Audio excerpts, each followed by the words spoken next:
Bonjour, chers élèves de sixième. Alors, je vais résumer ce que j'ai fait ce matin avec les élèves de sixième. Alors, on s'est d'abord rappelé le calcul de 10% de 40 euros. Alors, je rappelle que calculer 10% de 40 euros, c'est calculer finalement les 10 centièmes de 40 euros. C'est la notation de 10 centièmes, 10%. Et c'est donc effectuer la multiplication de 40 euros par 10 centièmes. Donc la première question que j'ai posée à mes élèves, quel était le résultat de ce calcul? Et donc,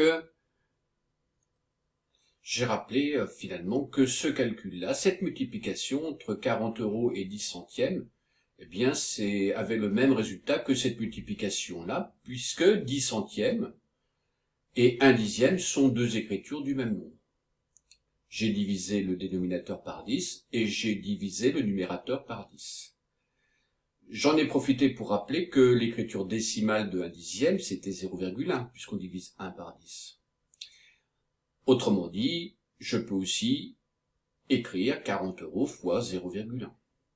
Et puis, au cours de l'année, nous avons vu que multiplier par 0,1, ça revenait à diviser par 10. Donc, pour conclure, calculer 10% de 40 euros peut être traduit par cette multiplication-là, par cette multiplication-là, par cette multiplication-là et par cette multiplication-là. Pardon, par cette division-là. Alors, évidemment, c'est la dernière qui nous permet de trouver rapidement un résultat, puisqu'il suffit de diviser par 10. Donc, c'est celle-ci qui va nous permettre d'obtenir le résultat. Donc, calculer 10% de 40 euros, eh bien, c'est obtenir 4 euros. Premier rappel de ce matin. Alors, deuxième chose, non seulement vous devez être capable de calculer 10% de 40 euros, mais aussi 20% de 40 euros. Alors, ce matin, je me suis rendu compte qu'il y avait des élèves qui se disaient ceci, puisque pour 10%, il faut diviser par 10, eh bien, pour obtenir le résultat de 20% de 40 euros, eh bien, on va diviser par 20. Alors, est-ce que ce raisonnement-là est correct? C'est tellement tentant de faire ça. Et pendant qu'on y est, on peut même ajouter le résultat, c'est-à-dire 40 divisé par 20, on obtiendrait 2 euros. Alors, eh bien, ce raisonnement est incorrect.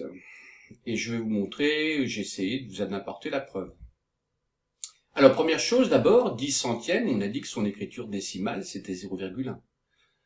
Et 20 centièmes, donc, son écriture décimale, c'est 0,2. Je vais diviser 20 par 100.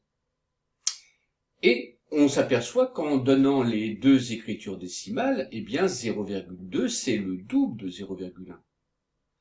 Ce qui veut dire qu'ici, par rapport à ce calcul-là, on multiplie par un nombre qui est le double de celui qu'il y avait là. Donc, logiquement, si on a obtenu 4 euros ici, on devrait obtenir le double ici. Autrement dire, 8 euros. C'est bon? Autre façon de raisonner, 20 centièmes, eh bien, c'est le double de 10 centièmes. Donc je reviens ici, puisqu'on multiplie par 20 centièmes, on multiplie par le double de 10 centièmes. Or, 40 fois 10 centièmes, ça fait 4 euros. Donc effectivement, on ne doit pas obtenir 2 euros, mais 8 euros. Le double du résultat précédent. Donc, attention, petit piège. Ici, c'est pas parce qu'on divise par 10 qu'on divise ici par 20. C'est bon? Alors, je vais rappeler quand même, du coup, qu'est-ce qu'on fait? Si c'est pas ça, comment fait-on pour rapidement trouver le résultat?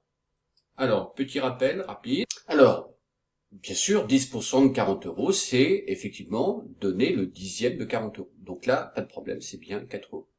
Si maintenant on veut obtenir 20% de 40 euros, ce qu'on peut faire, c'est se servir du résultat précédent et le doubler. C'est 2 fois plus ici qu'au-dessus. Idem si je veux 30% de, première chose à faire, calculer 10% de 40 euros. Toujours 4 euros. Et on veut obtenir 30% de, eh bien on va tripler le résultat qu'on a eu au départ. Autrement dit, 12 euros. Voilà ce qu'on va faire pour trouver des résultats rapidement. C'est bon? Voilà. Je continue. Alors ensuite, ce matin, j'ai donné une nouvelle fiche qui s'intitule Tableau de données, puis on verra qu'il y a une deuxième partie ensuite. Dans un collège, on a demandé à un groupe d'élèves quel était leur sport préféré. Voici les résultats obtenus. Alors je les ai écrits en pourcentage. 30% des élèves pratiquent le football, 20% le tennis, 25% l'équitation, 10% la danse, 15% le vélo. Alors, la première chose à faire, c'est peut-être de repérer combien il y a d'élèves qui ont été interrogés. Et ça, on le repère ici, avec l'effectif total.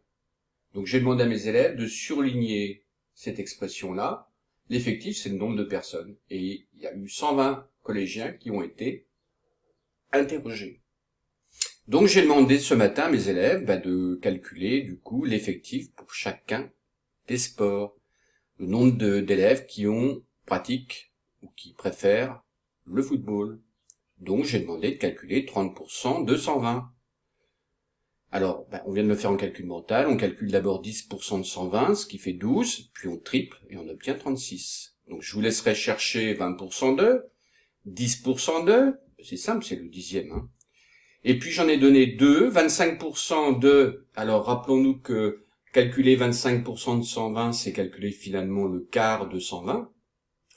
Et puis 15%, écoutez, vous prenez votre calculatrice, vous effectuez la multiplication 120 fois 15 centièmes, et puis vous trouverez le résultat. Voilà, alors, je vais quand même les indiquer peut-être pour vous aider. Et voici, donc pour 20%, ça représente 24 élèves. Le quart de 120, c'est 30 élèves. 10%, c'est donc le dixième de 120, 12 élèves. Et puis, si vous prenez votre calculatrice, vous trouverez 18 élèves. Alors, une remarque en passant, on se rend compte que, effectivement, si je prends 10% d'eux, c'est la moitié de 20% d'eux. Je trouve 12, et ici, j'ai trouvé 24. Alors, on peut aussi raisonner avec 30% et 15%. 15%, c'est la moitié de 30%. Donc, si on a trouvé 36 élèves ici, on doit en trouver la moitié là. Dernière remarque, contrôler qu'en ajoutant les effectifs, on doit obtenir 120. D'accord? Je vous laisse faire ça tout seul. Débrouillez-vous. Alors, sur l'autre fiche que j'ai donnée, il y avait des points de suspension, un tableau de données et diagramme. Ah, il y a mon chat qui miaule. C'est bon, je lui ai donné à manger. Alors, les premiers diagrammes, c'est une représentation, on dit graphique aussi, c'est-à-dire essayer de représenter graphiquement les fameuses données qu'on avait tout à l'heure pour chacun des sports pratiqués. Alors, on peut représenter ça à l'aide de rectangles, ou bien à l'aide de ce qu'on appelle des diagrammes semi-circulaires ou circulaires. Alors, on va revenir sur le diagramme d'abord en rectangle, qu'on appelle aussi histogramme. Le voici. Et je vous montre comment on va raisonner pour essayer de tracer les rectangles. Alors, le premier rectangle correspond au football et le deuxième, je ne me souviens plus. Alors, c'est en vert, j'ai mis une petite légende en dessous, le tennis. Bien. Alors, écoutez bien ce que je vais dire. Ce rectangle, ces deux rectangles ont la même largeur. D'accord? Donc c'est pas ça qui les distingue. Ce qui les distingue, c'est leur longueur. Ici, on pourrait même parler de hauteur. Alors, le premier représente donc les joueurs de football. Ils sont 36. Imaginez que je trace un rectangle dont la hauteur soit la moitié de celle-ci. Comme il y a 6 cm ou 6 carreaux de hauteur, voici donc un rectangle de 3 cm de hauteur. Alors, je le dessine, c'est pas terrible, il faudra faire ça la règle. Quel serait le nombre d'élèves qui serait ici représenté? La moitié de 36, autrement dit 18. Ce qui signifie que si on divise par 2 la hauteur du rectangle, ça représente la moitié des personnes.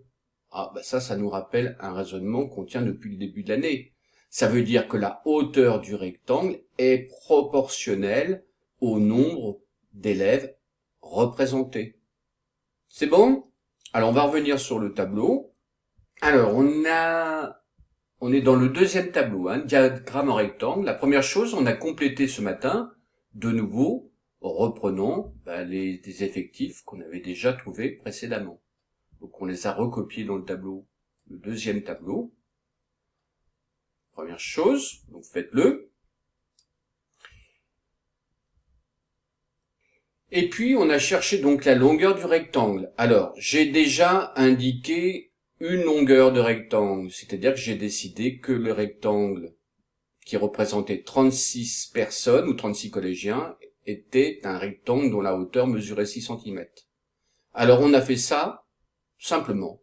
On a d'abord cherché pour 18. Si sont 18, c'est que c'est la moitié de 36. Donc la hauteur du rectangle correspondant sera 3 cm. C'est bon? Première étape. Deuxième étape. On a cherché la longueur du rectangle correspondant à 12. Alors on s'est aperçu que 12, c'était le tiers de 36. Et donc on a divisé 6 cm par 3. Le tiers de 6 cm, autrement dit 2 cm. Pour 30, on a ajouté 12 à 18, parce que 12 plus 18, ça fait 30. Et donc, on a ajouté 2 cm à 3 cm pour obtenir 5 cm. Vous voyez, on peut trouver ça simplement. Et il nous reste 24. Mais 24, c'est le double de 12. Donc, on a doublé 2 cm pour obtenir combien? 4 cm. Alors, il y a une petite erreur, je vous la corrige. Ici, c'est pas 24, c'est 20. Si vous ajoutez 6 à 4, 5, 2 et 3, vous vous apercevrez, donc j'ai fait une bêtise. C'est pas 24, c'est 20. Voilà. Qu'est-ce qu'on a fait ensuite? Eh bien, on a tracé les règles. Alors, j'ai d'abord corrigé, puis je vous donnerai la fiche corrigée, avec le 20 cm. Alors, j'ai mis le tableau à côté, moi je peux, évidemment. Donc, on a tracé le premier rectangle, de hauteur 6 cm, donc pour le football. Pour le tennis, eh bien, il faut 4 cm, c'est pour ça qu'il y a 4 carreaux. Vous contrôlerez que chaque carreau a un côté de 1 cm. Et puis après, il faut tracer donc un rectangle dont la hauteur est 5 cm. Alors en général, on met un petit espace entre d'un carreau, et on laisse des espaces réguliers, c'est beaucoup plus joli quand on espace les rectangles toujours de la même manière. Voilà ce qu'on a fait ce matin. D'accord? Alors on continuera avec les diagrammes circulaires. Ensuite, voilà, j'ai fini, j'espère avoir été assez clair. Je vous donne les fiches et puis on se retrouve bientôt. Au revoir.